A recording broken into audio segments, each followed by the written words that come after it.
Okay, so we are going to be transitioning very briefly from the one-dimensional problems that we've been focused on throughout the term to briefly review how things change when we move to multiple dimensions. So previously all our PDEs have featured variations in one dimension, space, x, and time, t. Now we consider the changes when modeling in 2D and 3D as well as time. Okay, so one of the biggest things is that our subscript indexing is going to have to change. So for 1D problems, typically we've used phi as sort of our standard dependent variable, I has represented our spatial index, and n has represented our temporal.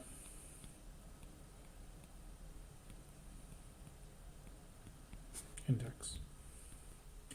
So a natural thing to do as we go from one dimension to higher dimensions in space is to add indexes for space. So for our 2D, we would represent phi as I, j, n, where I is our x index, and our j is our y index. And then obviously, if we do go ahead and go up to 3 dimensions, we'll have phi I, j, k, n. So this is sort of a very intuitively obvious manner with which we can represent our variables. So indexing changes slightly, but some things remain the same. So the time marching schemes will remain the same. We can use explicit implicit Euler, the Runge-Kutta, the Adams-Bashforth, or the Crank-Nicholson to name just a few of the many options that are out there for time marching. Okay. So let's first go ahead and take a look at how do we modify things to account for our partial differentials with respect to space. Well, we remember that we're going to be taking this derivative about a particular point, the ij, position in space, and probably some particular time instance, we'll just say for now n. Okay? When we're taking a derivative, though, the critical thing is what's the derivative with respect to? So in this case, we're taking a derivative with respect to the x direction. So that means that our j, our y index, is going to be constant. And our n, our time index, will also remain constant.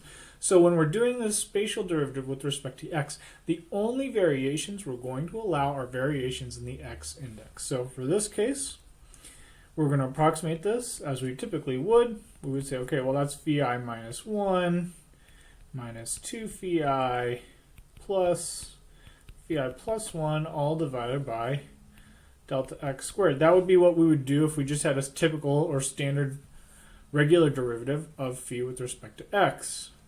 But since it's partial, we also have to account for our other indexes. So we've done this many times for our 1D problems. We hold our n index constant throughout. And so now as we start to consider our y index j, that will also be constant throughout. Okay. We'll look at other differential approximations in a examples video. Okay. So the next thing that comes up is, okay, well, let's think about a physical space now. Previously, we've only been concerned with a line in physical space with nodes or points along that line where we're getting information. Now we're concerned with a domain in 2D, both in the x and the y direction, but we can still assume that we're going to discretize our space into a set of points. Now, this is slightly different than what's being done in ANSYS, where it's discretizing things with regards to cells, but we'll cover that in the next lecture. So we have all of these points, and we can go ahead and provide some indexing. So we want to remember, okay, for our I index, that's our x index. So this will be our first I index. This will be our second I index, third, fourth, fifth, and sixth.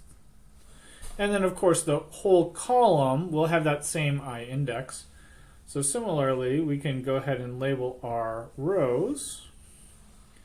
This will be my j equals 1 row, j equals 2 row, j equals 3 row, j equals 4, j equals 5, and j equals 6. Now, what one would expect is if I were representing my phi variable as a matrix where I had all of my values stored at a particular time, then I could just store these in the ij position. But we'll discuss in another video why MATLAB has a little bit of a modified version of how that's being stored. The tricky thing, though, is that when we're trying to solve, ultimately what we're interested in is creating an A times phi n plus 1 is equal to B matrix equation, if we're doing like an implicit implementation. Well, we have to be a little bit careful about how that's generated. So we know that each one of these positions in space, so I would have up to nx and ny positions in space. So cumulatively, there are a total of nx times ny nodes where I need a temperature value, which tells me then that I have nx times ny number of unknowns,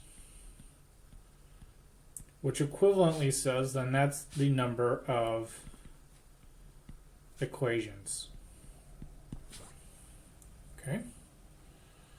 So if that's the number of equations, then my system of equations should then be nx equations, or nx times ny equations, which means when I'm looking at this vector here needs to be nx times ny by 1 tall.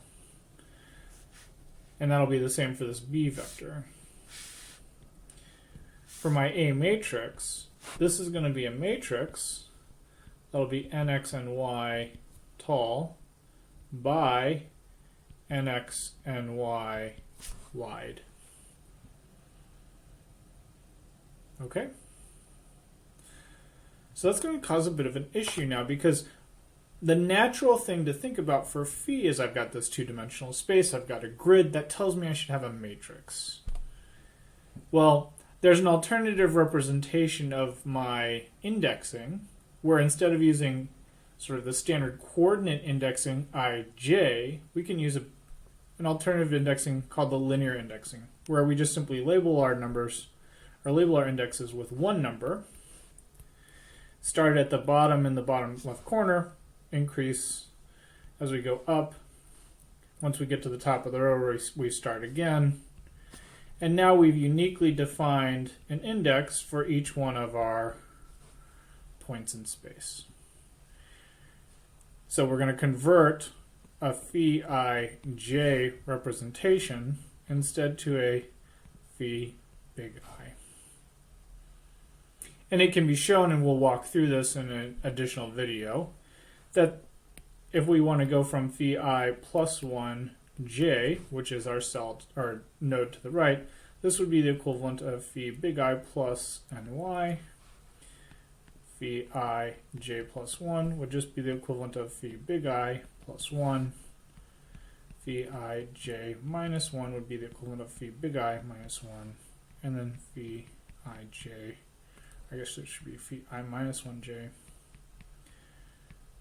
should be phi big I minus ny. Okay.